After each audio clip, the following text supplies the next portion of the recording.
Yeah, that is a good question. I never really thought about that, but are there ways to put microbes in repositories, or how do the people do that? Or do they just have to get them fresh all the time? Is there any way to preserve microbial material Oh, sure. for I mean, like a repository for that? in a similar way to what is being done kind of standard on OET expeditions of preserving animals and sending them to a museum.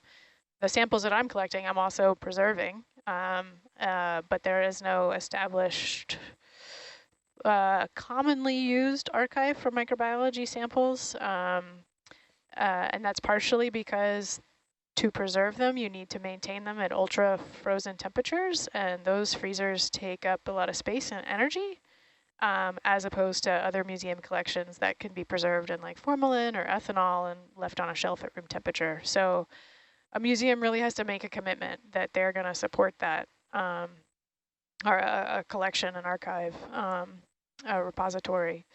So right now it's kind of, bespoke researchers trying to maintain samples.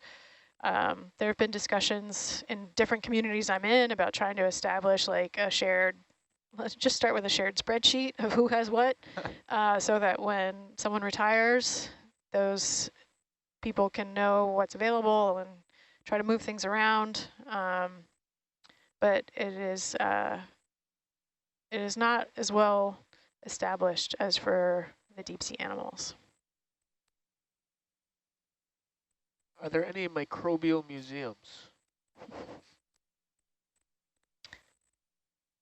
I think the answer is yes, but I couldn't tell you where they are. Someone was just telling me about one recently. Is it really small? Beat me to that one. I had that one queued up right here. I could see it in your eye. I knew it.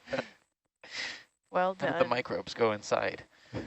Yeah. It's a center for ants. Yeah, I don't know. I welcome our audience watching online to let us know if you know about any microbe museums. I don't know about any for like environmental microbiology. There's probably some related to like medical microbiology, things like that, like Pasteur type of museums. Yeah.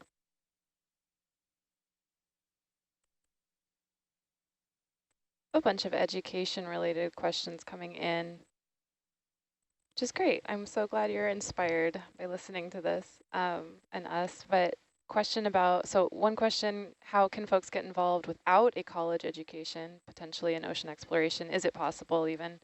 And then a follow-up question, do you think going to school for earth science/geology can open a path to doing oceanography? Or do you need to specialize? Any thoughts out here about? I can speak to the second one. I think absolutely. I don't have an oceanography background. I was doing land-based remote sensing and physical geography, geomorphology stuff, and transitioned to ocean stuff only as a career. Yeah, again, following on that, for people that do have higher education in specific disciplines, like you can come from a lot of different backgrounds to get into this. So, people that study biology, geology, engineering, all kinds of different pathways for those who have gone to school. And even for those who haven't, don't have, graduate degrees in specific disciplines. Again, there's like so many different ocean-related careers that we talked about on a previous dive, right? In the sense of, there's that like online quiz on the OET webpage where you can like explore different career options that could bring you out to sea in different ways, whether that's being part of the team that operates the vessel and provides kind of the human life support out here to science communication, people with communication related skills, artistic skills, scientists, technical teams, engineers, video production. Like there's all different pathways to get out and get involved. So the answer to the first question is I'm sitting in a row with 2 master's degree holders, 1 doctor, and I have a high school diploma. So you don't need to have higher education, certainly for some of the technical side of things. If you've got real world experience, that's more than enough to get out here and push buttons and make pictures and things like that. Yeah, there's also outside of this specific ocean exploration, if there's plenty of careers in maritime industry that involve either just experience, getting out, starting at the bottom, and especially on the tech side. Actually, yeah. There's a lot of also some technical careers that only, only training. Yeah, there's like different training. A few months of training, and then get out to first practical experience. It's really just experience. Yeah. Yeah. So it is. Coming back to our earlier conversation with the question about whether there's a museum for microbes. Turns out there are places like that. So there's, if you're in Europe, there's a museum in Amsterdam about the human microbiome and microbes. And if you are in the continental US, visiting Boston at Harvard University's Museum of Natural History, apparently there's a whole exhibit about microbes in the universe, both from an environmental standpoint as well as the role of microbes in our daily lives and being involved in the foods we love to eat and the things that can make us sick and everything in between. Cool.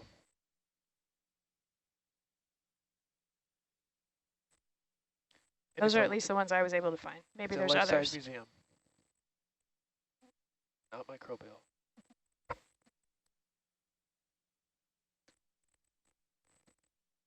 There's also online a labor of love maintained by several microbe enthusiasts called Microbe Wiki, where you can find information about specific cultivated microbes and what they look like, what they're known for. It's another great resources. Do you do, this is random, but do you do like pickling and stuff with your love of microbes? We don't really pickle per se, but we preserve them in other types of solutions. So I meant more like on the side. Do I personally? It's an extension of your gardening and things like that? Yes. So the arrangement I have at the house where I live is that I do the gardening and grow the vegetables, and then my partner is the expert in pickling them. So we have like a lifetime supply of pickles, pickled cucumbers, that I hope are being enjoyed while I'm out here. Yeah, and we like canned tomatoes and stuff like that. I haven't gone crazy. Like I haven't invested the time in doing like maintaining sourdough and making my own kimchi and all that kind of stuff. So we kind of just stick with a couple things that we can manage. Yeah. I like your arrangement. In my house, I grow it and pickle it. So I help. If my wife is listening, an idea there. Some other models out there to Yes, follow. there are other models. Yep. Viewers, thanks for your comments, viewers. Someone says, thank you for sharing your experiences and hilarious humor while on these dives. Really enjoy listening, learning, and seeing the work of Nautilus from Wisconsin. Thank you for thinking we're hilarious. Work hard at that. Man, I was like talking to the bridge. We were getting compliments. From the bridge? No, I was talking to the bridge and I couldn't hear what was going on in here. Okay. Yeah, I was going to say, we're getting compliments from the bridge? The bridge thinks we're hilarious. Yeah, as the well. bridge loves us. The best show in town. Yeah, best show in town. Yeah, occasionally I call in with a different accent. And it's not like there's a lot of channels on TV. Yeah, or I put on a fake mustache and I call them.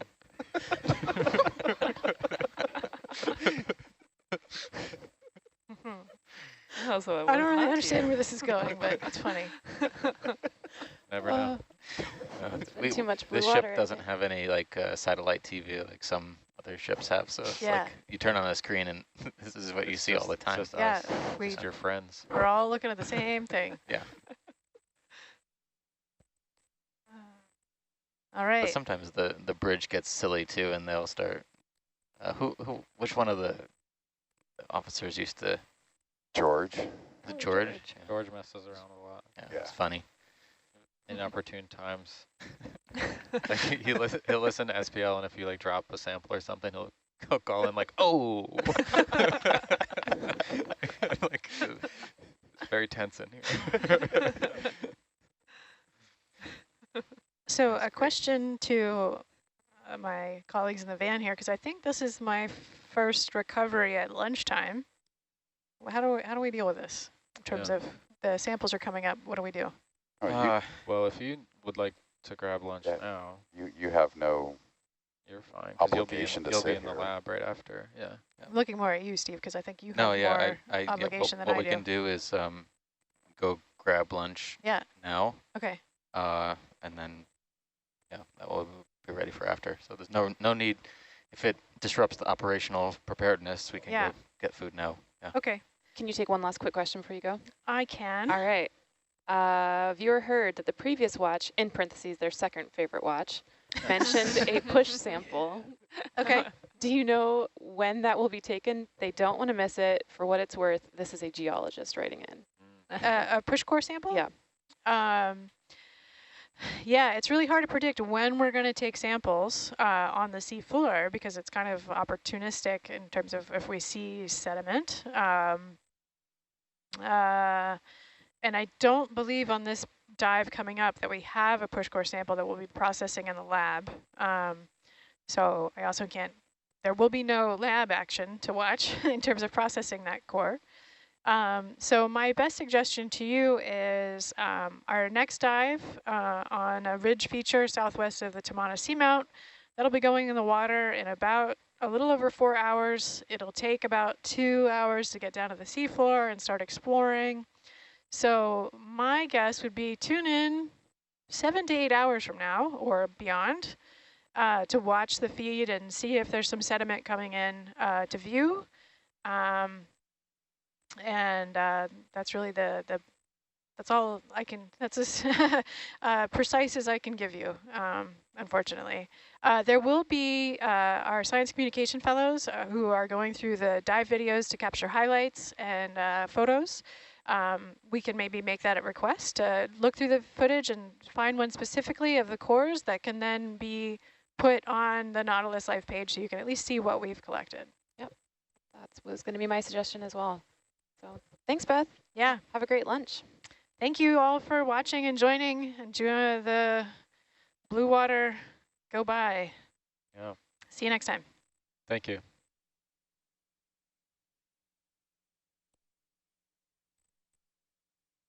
Yeah. I hope that means that we're the favorite watch. That would be kind of messed up if they were like, I mean, you got a 1 in 3 chance here. So. yeah, it'd be kind of messed up if they're like, that's my second favorite watch, and then You guys are tell my us that we're third the favorite third. watch, Yeah. but I'll put up with you guys. I can't imagine anyone has better jokes than this one. Yeah, how are you going to pass up the Monday morning blues with duty and leisure? Yeah. Yeah. It sounds like, yeah, very like radio. That's our radio show. It really is. Duty and Leisure, Monday mornings. It's a podcast. Podcast, yeah. Duty and leisure.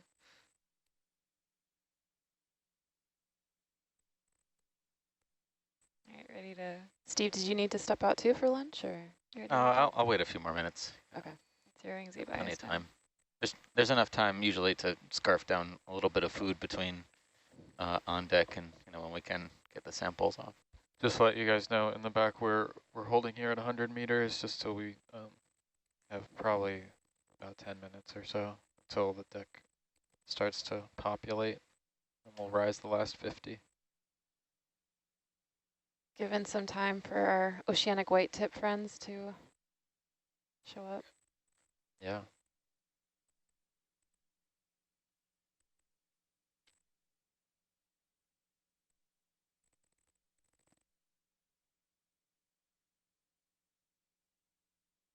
Oh, lots of love coming in.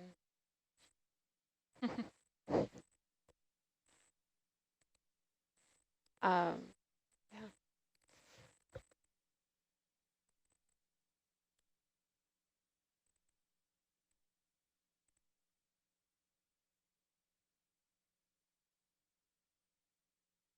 I'm going to toss this question to the front. Maybe I'll toss it to Jeff. Jeff, do we have lots of stairs to go in between the different parts of the ship, or do we have lifts on the ship? There is one lift on the ship, and that is used to get food down into the lower levels of the ship for storage. Otherwise, we have ladders, lots and lots. Well, I mean, so there's what, 1, 2, 3. There's some stairs, steep stairs. 4, 5, 6. Not, well, 7 including the engine room. So if you go, you actually can get a pretty decent tour of Nautilus online. Yeah, that's true. Yeah, that's right. They filmed that. Although we've changed a couple things. Yeah, I'm wondering what happened to all the survey data that Lindsay did. Yeah, I was out surveying some new sensors in a couple of years back, and Lindsay Well, was no, he doing was it again this year, I think. Yeah, he did it again this year because if you look around the deck, there's all the monuments of. Yeah, a lot of that is just it's just point data. Yeah, helps us kind of lock into the frame of the ship if we're adding a new sensor that requires accurate positioning and reference to other things on the ship. But yeah, there are ladders. Clemmy, are you prepped to take screen captures if we see something? Cool. Just checking.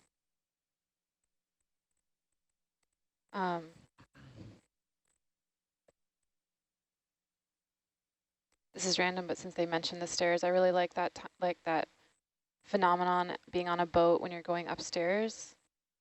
When the boat shifts just right, and you get that assist that boosts you from the bottom to the top of the stairwell.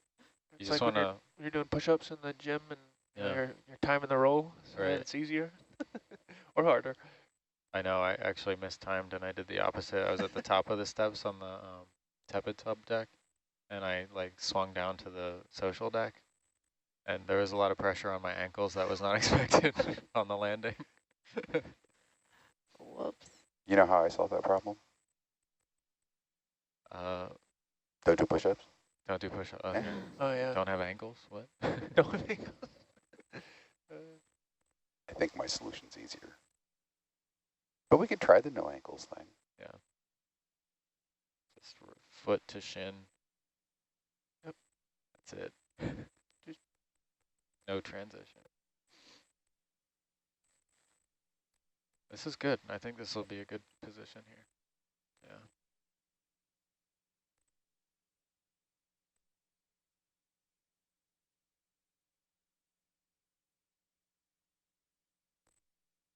Can someone in the front row describe again, or just briefly explain why we need to time it right and hold out here at the 100 meters?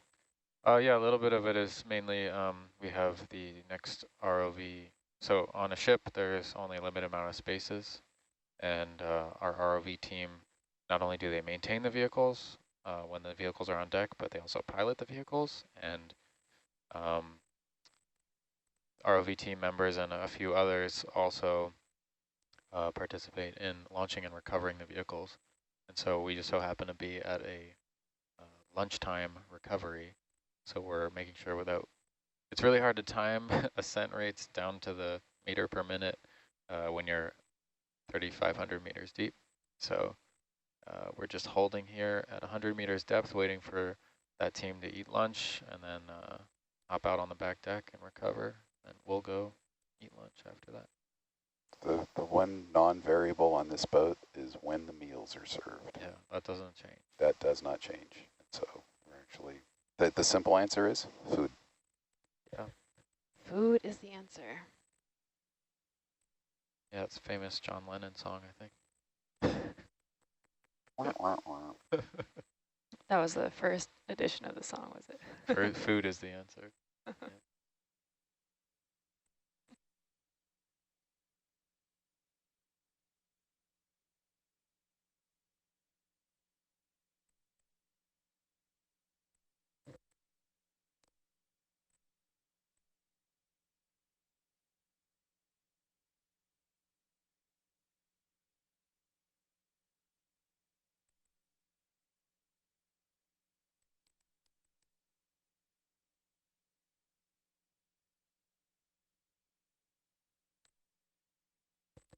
Did you see it before I closed up? I forget you can see all screens, Jeff. Can't hide anything from you. I can.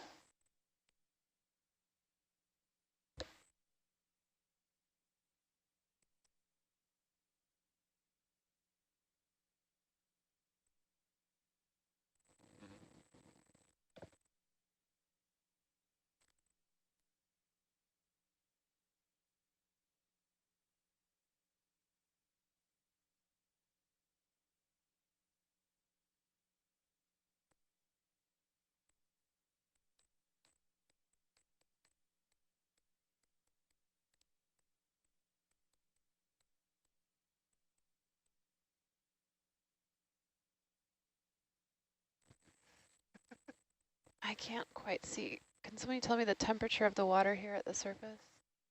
Maybe I can see it. 25 degrees, I think, Celsius. Where do you got sensors page up?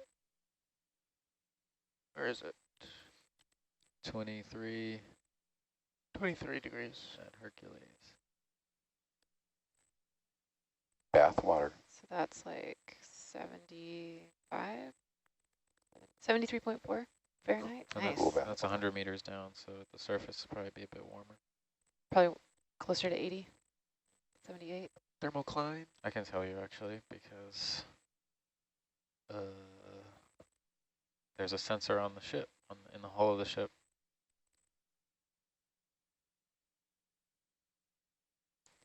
Actually, viewers, you can also look at on nautiluslive.org on the main portal page here. You can see the Hercules current depth, Argus current depth, water temp, and the ship's heading. And you can also click on more data. It's 26.5 degrees C at the surface. Nice.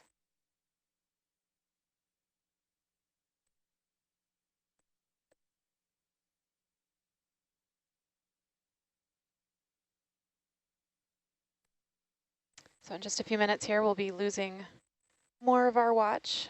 Ready to go up? Yeah, let's do it. Go to 50. All right. So we start this reverse process of recovering the vehicles. The reverse of, yeah, whatever.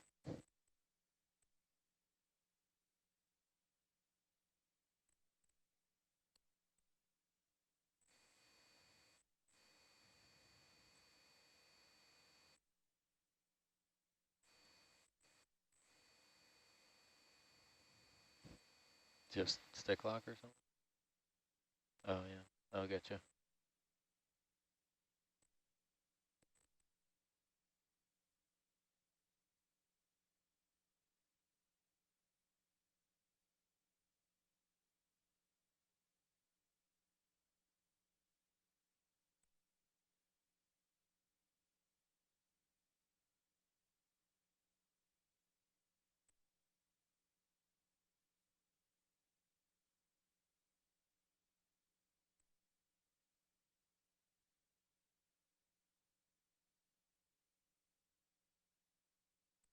Yeah.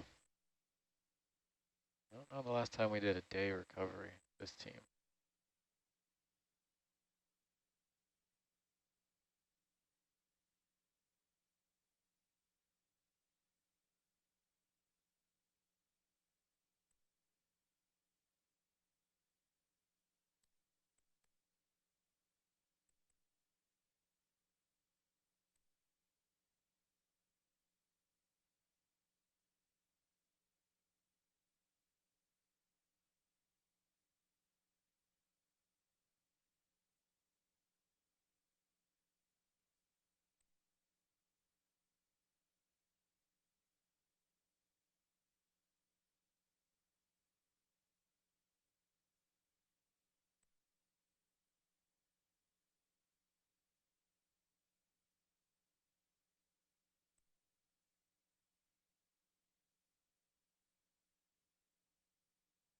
Trevor on deck.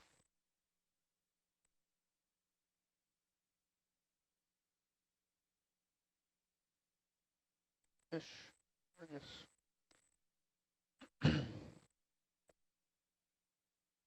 Someone wants to know if we've ever grabbed the claw hand with the other claw hand, like shaking hands. Sometimes we do pass things off between the two.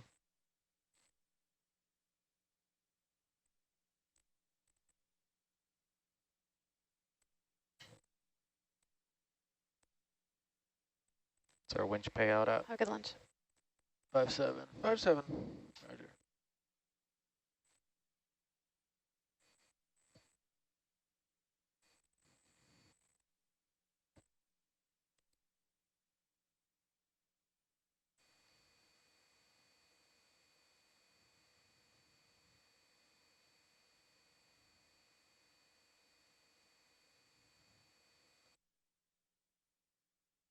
I'll stop. I'll 5-0. stop 5-0. Deck control.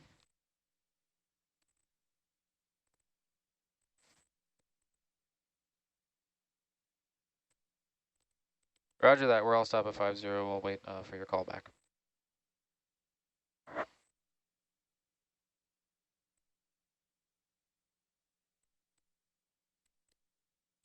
Also, Jess, if it's minor, I could just change we'll keep streaming. I'll just change the direction of it, like 140 or something, if you're stuck on the starboard side. But I don't know. It's looking pretty good right now.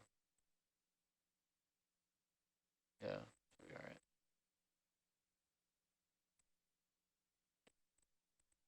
It's not as drastic of a current as we anticipated.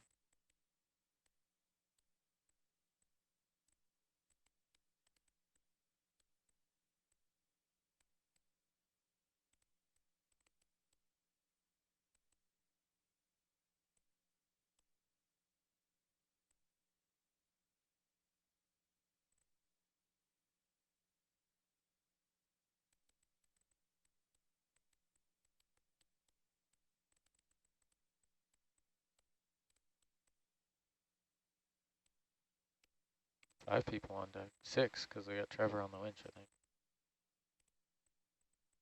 think. Dan, Kate, Antonella, Emil, Gabby, Trevor, Mark.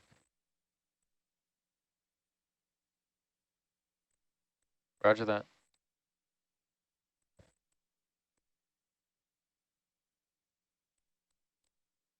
It's the little winch display only displays the winch when you hit launch recover. I got to change that because there's no reason for that to be switching. It kind of goes to like sample salvo for Yeah, something like that. Yeah. That's something I just can in do. case you need to pilot the ROV via the winch.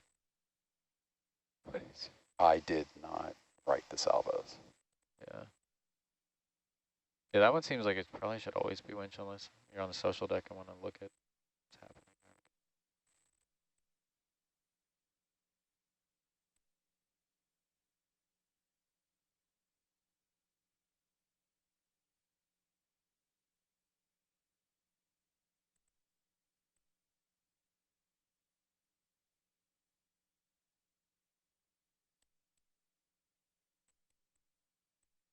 Loud and clear, Mark. You okay to recover? Control van's ready to go. Understood. Bridge main deck radio check. Loud and clear, Mark. Okay to recover? You can proceed. Understood, coming up. All right, now let's see where Herc wants to be. It's going to be lying to us and we'll be stuck on that side.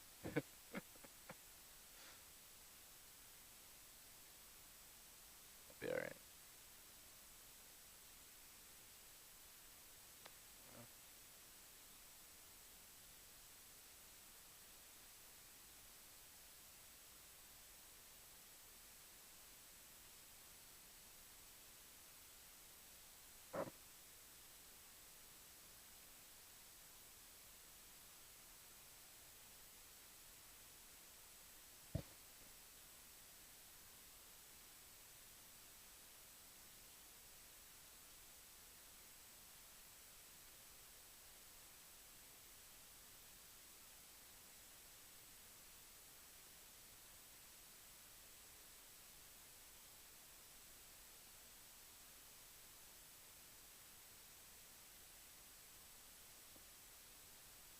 There you go. I think we caught that at the same time.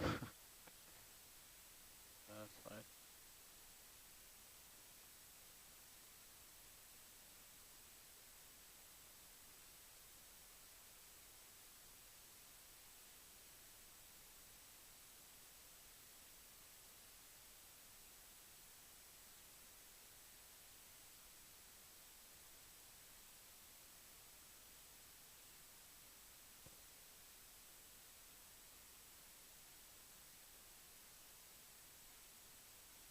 30 meters depth coming up.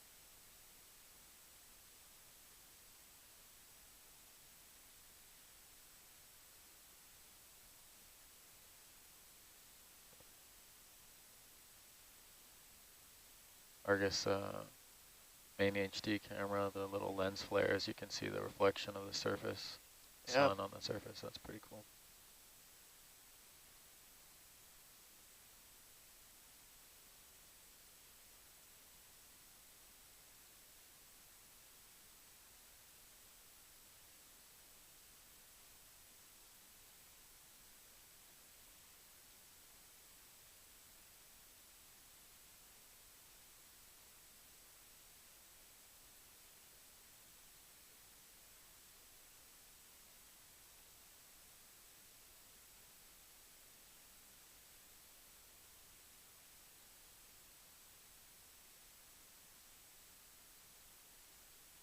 %, will keep you, is that what you're saying?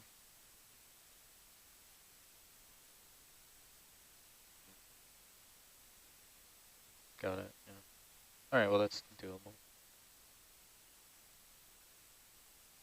Starting to see the glow, I think. Is that right?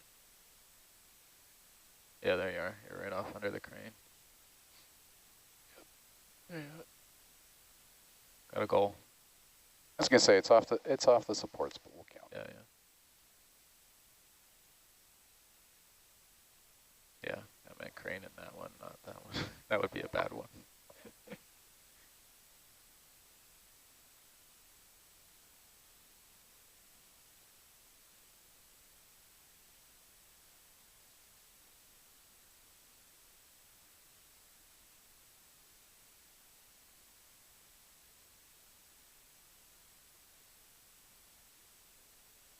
There's our cool view of the after the ship in Argus camp. Yep. It's not a view you normally get. Yeah. Let's do a quick little check of the jet Check pump. the prop. Yeah, where's the moon pool sticking out? You see that right there? That little, that's the moon pool. There's our. Wow. Yeah, That's I've never cool. seen that before. That's our transceiver sticking out below the ship. See if we have any clogs in the jet pump. So if you were to make that a permanent feature, though, how would you do that? You'd have to have it retractable. Yeah. So it would just be a more permanent or more robust hydraulic ram rather than a set of winches. Did you happen to get a screen grab of that? I did. You did? Yeah. Oh, awesome. I'm going to grab Steve, that. you're so on it. I'll remember to get that and put it in our document. Let me double check and I'll see what we got here. Yeah, I got a good screenshot of it. Awesome. It's a little blurry, but sticks out more than it appears from the drawings, but the offset works out. So.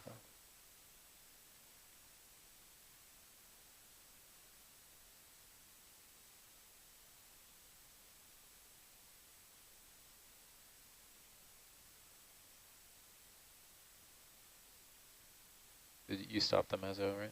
Yeah. Yeah. I did. Both of us. Okay. Everybody stopping the mezzo. All right, I'm going to shut all this stuff off. Roger that.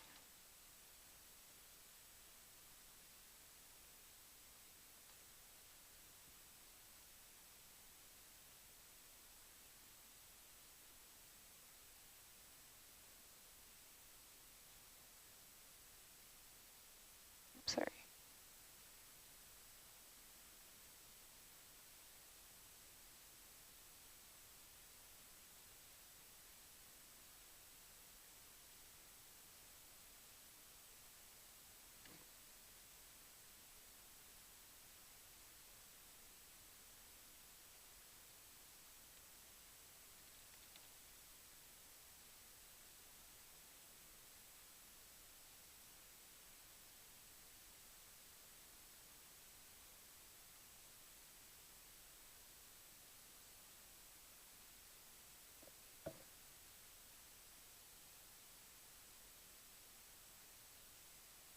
Probably as long as his steel toes.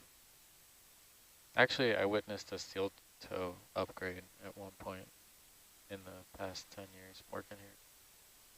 But I think only one. He's a 5-year shoe kind of guy.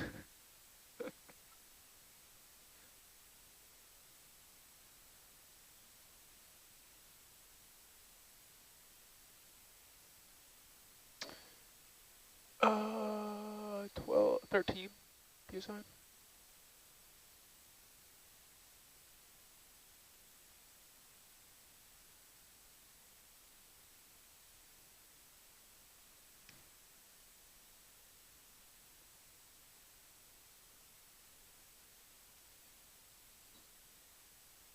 Yeah, worked out.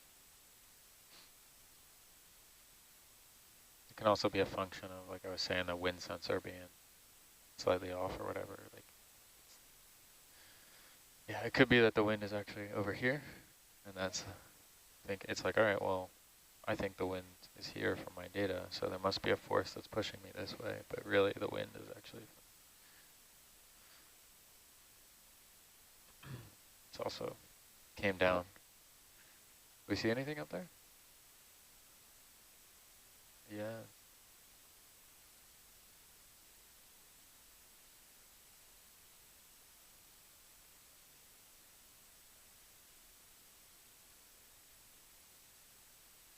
Be a cool screensaver or something. Yeah. Speaking of screensavers, do any of these multi-viewers, do those white lines burn in, or is that a thing of monitors past? That's a thing of monitors past. Oh. Although we did actually have to replace the lower right monitor. It had developed a vertical line. Right, yeah. That burn-in is kind of a thing of the past. Is that a completely different technology or just an augmentation of? What the difference between CRT and LCDs? Not CRTs, but like I thought LCDs still had Yeah, burn-in. actually the first one. plasma displays Yeah, Plasma. could have burn-in problems. yeah. Steve, can you get a screen grab of Herc HD there? Yep. Thank you. Res is at 15. Roger. That's pretty cool. Light coming through. Sea surface. Yeah. It's kind of cool doing the recovery during day. Jess, you want to drive forward on the tether? Yep, sure. Roger that, Mark. You're not Jess. My voice register changed a bit. Yeah, I should have changed it. Done my best Jess impression. Should have Oh, put your dear. mustache on. I've only got, yeah, mustache on. I've only got one Mustache impression, Jess. and it's Hannaford. I'm so sorry.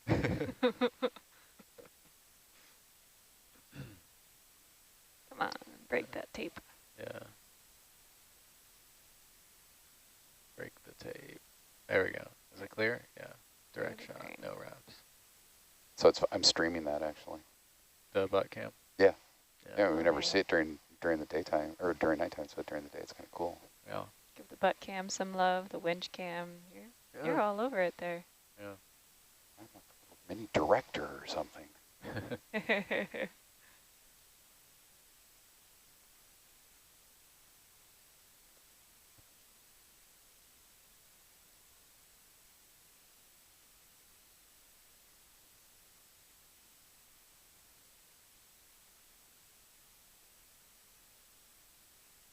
What time is this? H1894.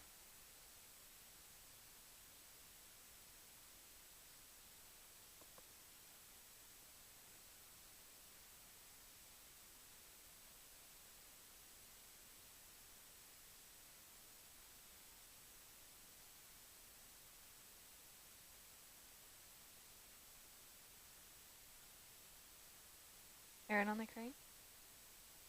Looks like it, yeah. Is that Gab? No, it's Aaron. It's Aaron. Yeah.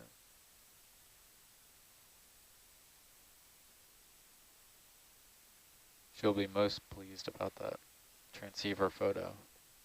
It's very good at documentation, and that will, I'm sure, make it in.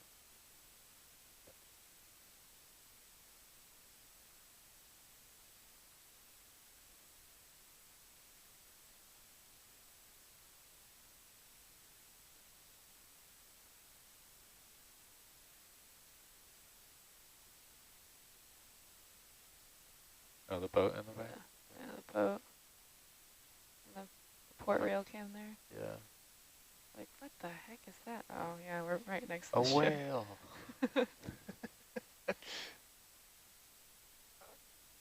Situational awareness. Yeah. One is next to a ship, not subsea.